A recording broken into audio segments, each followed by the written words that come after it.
Okay, welcome to day 3. We again are going right back to where we start every single day, which is on Schoology. Remember, again, you can get there from the gray page, the district site. If you've bookmarked any of those, the class app, all of those things will take you to Schoology, and you can log in with your Google account. Remember, any live class recordings that you want to access from the previous day so that you can make up work. I noticed some of you did not turn in yesterday's materials, day 2. So you want to get those turned in so you don't get zeros on those activities. So make sure you get that done. And then we're still on week 1. We are now on day 3.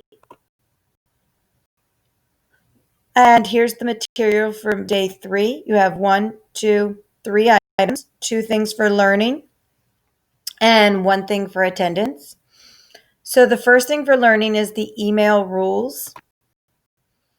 Just because in this virtual world, you will be sending a lot of emails, probably to your teachers. Learning good email etiquette or email rules or expectations is a great skill to have. So one of the skills your teachers would like you to have is the etiquette of emailing. So here is the images that you're going to use, and then there's instructions for the activity as well. So we're going to click on the first image. This is the set of rules and guidelines to follow when you construct an email to a teacher. So the first item is your subject line, where you have to put what your email's about. You want a 2 to 5 word summary of why you're emailing. So maybe it's missing grade or homework question, late work. Yesterday, some of you emailed me about a quiz in Schoology. So Schoology quiz or an able quiz, missing link, maybe, or video not playing. Any of those would be good subjects. Begin with a greeting. We are humans, your teachers. Greet us. You would always start a letter with a greeting, so an email works the same way. Good morning, Mrs. Miller. Good morning, Mrs. Watts. Hello. Good afternoon. Hope your day is well, Miss Watts. Okay, some sort of greeting down in the body of your message in that big text box. You're then going to get to the point and add some details. So after you've said hello, you're going to then add what you're writing about. So I am writing because blank, blank, blank, blank, blank. And maybe let me know some details, like I've already tried this, so that I don't just email you back saying what you've already done. Or I remember how to do this, but could you tell me this part? So for example, Ms. Rods, I'm writing because the quiz in Schoology is disabled. I already tried to access it, but it's still not working, or it says the teacher needs to enable it. Miss Watts, I'm writing because I'm logging into Schoology. I remember I have to go to the district website, but then I don't remember what comes next. Okay, so tell me exactly what the issue is with the point. The closing, thank you, or I hope you're well, or have a nice evening, some way to close it out, because please contact me as soon as possible, something like that. And then finally sign with your name, so that the teacher knows who you are, or it's just because it's how a letter is written. And then they can look you up and see who you are exactly and what class you're in and all of that jazz. Okay, so those are the 5 great rules for when you email a teacher. The next slide or image in the packet is going to tell you the instructions for the activity. So, for some reason, read the rules of email on the infographic. Just did that. Create a scenario in your mind where you're going to have to email the teacher. So maybe it's because something's not working, or you're missing a grade in the grade book, or it says you have a 0 and you didn't, or you were absent from a class, need to make up work, some sort of scenario where you're going to have to reach out to a teacher. It can be anything. You're going to then construct an email. Go to your Gmail and you're going to construct an email using all of the rules from that slide. So those 5 rules, you need to follow them step by step and include those 5 pieces. You're then going to send that email that you made in your Gmail to this email address. You can even copy and paste it, steampractice.email@gmail.com. You will receive 1 point for each of the 5 rules you follow from the previous slide. And then you will get 5 points for sending it to this right email address, steampractice.email@gmail.com. Okay. If you have any questions, you can always ask. But then the next piece of the puzzle is a project that we're starting. And this will cover today and tomorrow. So when you have a project in Schoology, you're going to click on it, follow the lessons instructions to complete it and submit it. There is a specific way when you're in Schoology to submit assignments. So you're going to go to My Document, okay? If you can't see it, like we can't see it right here, okay, it's not loading. We need to, or maybe it is, sorry. It was taking time. I think this might open it. Oh, connect your account.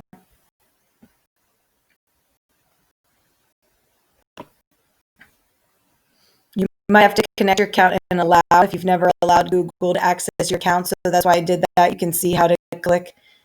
Can't see it, connect it, and you just allow your Google Drive to connect.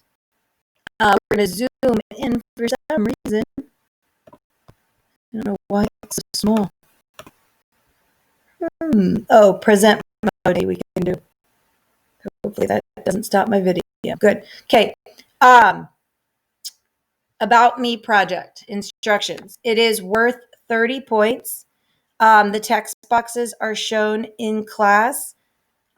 These are going to be how I show you to fill it in. You're going to get points for each of the parts you're required to do. Okay. So I took my usual about me paper, I turned it into a PDF, and then you're going to fill it in about yourself. So for instance, I made text boxes using my Google Slide tools. I made a text box here, text box here, text box to fill in all this information. In order to do my favorite color and get points for that, you need to make a rectangle to fill in the crayon that is your favorite color. I took a picture of myself on my computer and posted that photo right here. So you went to insert photo. You don't have to insert a photo of your pets, but I had a picture of my 2 ducks and my chicken. So I put them right there. They're hard to see. Right here, you're going to insert a YouTube video. And down here, you're going to insert links to your favorite books. And I'll show you how to do that in a minute. And then the rest of it is just text boxes. So this should be pretty simple. Just text boxes on the second page. Okay. So I'm going to stop presenting. When you are in this document, I'm trying to see.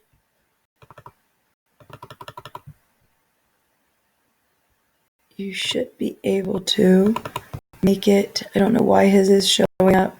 There we go. I was like, why is it so small? Okay. You can click on edit. That's what we wanted to click on. I'm sorry, I haven't done it from the student side in a long time. So you clicked on edit in order to open it up and play with it. So edit, we'll open it in Google Slides for you. Thank you. Took me a minute.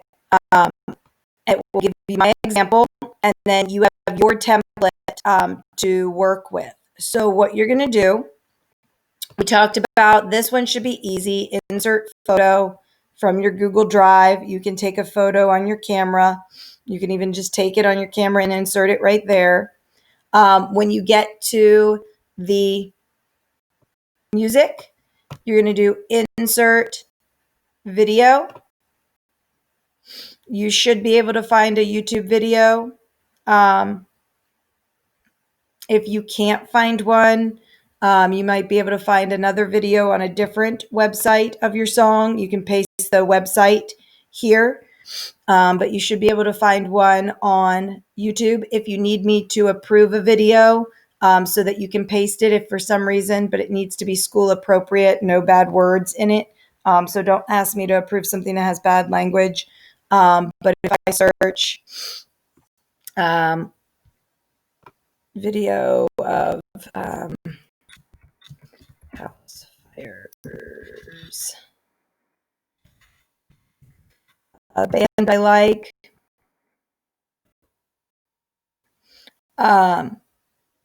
let's just say I want this one. YouTube's been acting funny.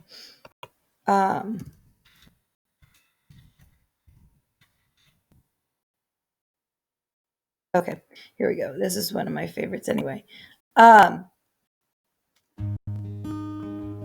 I'm going to take this. I'm going to share. Okay, here's the link I'm going to copy from the YouTube video.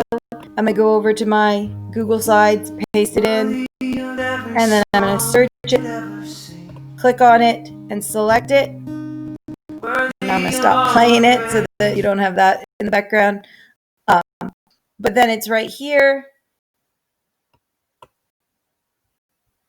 And that's good. Oop, click escape. I don't want it there. Maybe, oh, there it is up here. I'm sorry. I didn't see where it pasted. I'm going to make it small enough to put in that little box. And if it's a little bigger, that's fine. I don't want to keep clicking on it. You just want to move it. Now it doesn't want to move for me. Format options. But when it's there,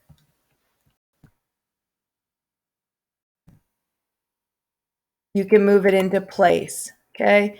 You can also insert it like a link, I believe would be another way to do it. Insert. Do they have a link on here? No, maybe they just have video. Yep, you just have to do it like a video. There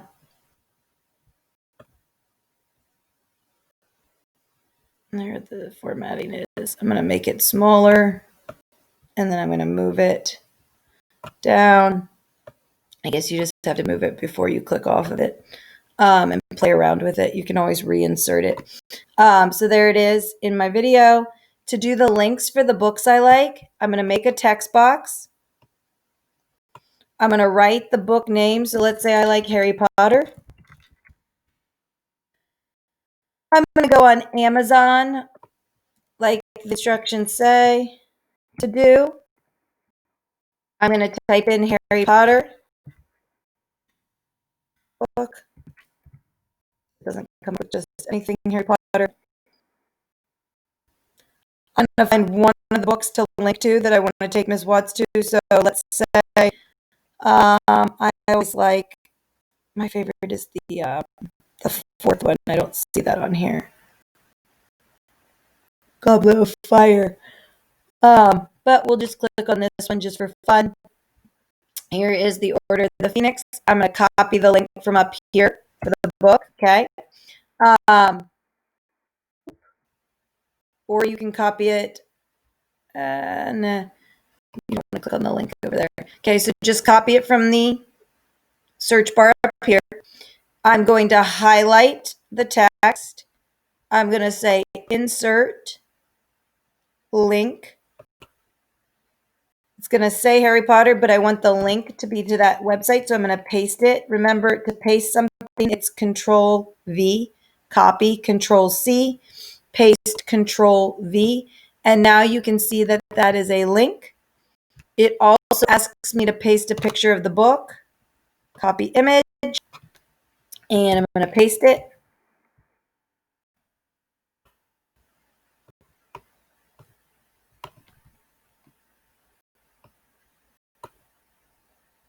So Control C to copy, or right click copy, either or, and paste it right here.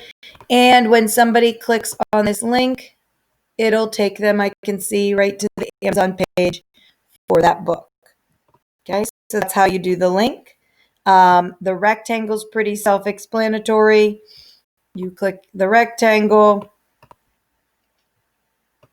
draw it on your crayon, and then you're going to color it with your favorite color. If you don't like any of these colors, you can choose a gradient. Or if you don't like any of those, you can make a custom color. Okay. And color your crayon your favorite color. Again, on this one, if you have any questions, feel free to email me. But then once you have finished editing it, you can see all of your edits show up in your version over here on Schoology as you edit them over here in Google. Sorry, in Google Docs. My allergies. And once you have finished, you can click on Submit Assignment, and it says, are you sure you want to submit it? And you can say yes. Okay, done. If you decide you need to do something, you can't just like with Google Docs, update it here and expect it to update in Schoology. You would have to unsubmit it and then change whatever it is you want to change and resubmit it. Otherwise, I'm still going to get this first version. Do not share like you do in Google Classroom. You need to submit it in Schoology to get full credit. Okay, so make sure you follow the instructions to earn all the points. Make sure you submit it in Schoology. And then the final thing you have to do is, of course, your attendance requirement for the day. And so in order to do that, day 3, where is Miss Watts today? I am going to tell you where she is. On day 3, she was getting a donut at Maplewood. Needed a donut, a little sugar pick-me-up on a Thursday. So that is where she is on the 3rd day of STEAM class. Maplewood, all one word, just Maplewood into that quiz. Have a nice day, and I hope this recording helps. Bye.